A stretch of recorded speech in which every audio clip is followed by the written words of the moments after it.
আমাদের এই সমাজে বা এরকম অন্তত হাজার খানিক লোক গত 14 মাসে যারা প্রচুর মানে ডিস্টার্বিং এলিমেন্ট, নুইসেন্স, এবং তারা অনেক ক্রাইম করেছে, অপরাধ করেছে।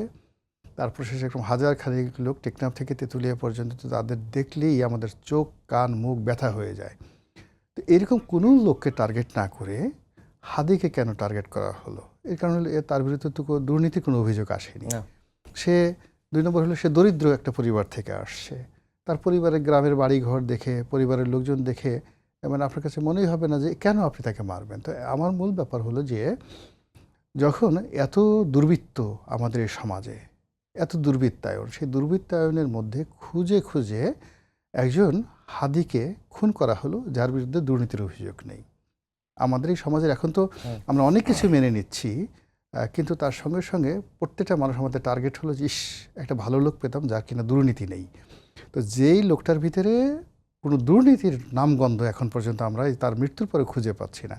আমার প্রশ্ন হলো যে হাজার হাজার দুর্নীতি, রাজনীতির প্রতিপক্ষ এক পক্ষ আর এক পক্ষের সাথে সেটা নিয়ে তারা মারামারি করছে, একটা টেন্ডার নিয়ে, একটা বদলি নিয়ে, একটা নিয়োগ নিয়ে, একটা এমপি পদ পদবি নিয়ে।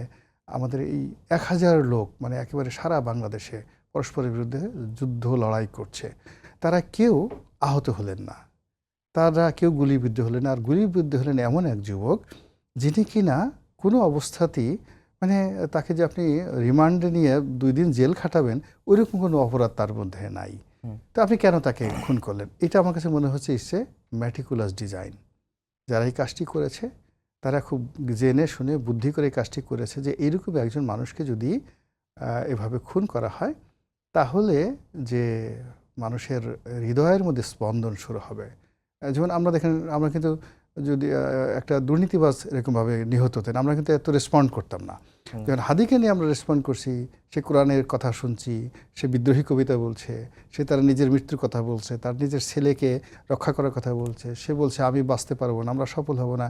এই কথাগুলো তার মৃত্যুর পরে এক একটা বিরাট জগত্তল পাথর হয়ে আমরা যারা সমাজে আছি আমাদের সামনে একটা নতুন অধ্যায় তৈরি করে ফেলছে। এবং এই যে অধ্যায় তৈরি করার ফলে মানুষের মন এবং মননে যে একটা প্রতিক্রিয়া তৈরি হবে, এটা তারা জানতো, জানার ফলেই তারা ম্যাটিকুলাসলি এই ডিজাইনটা করেছে।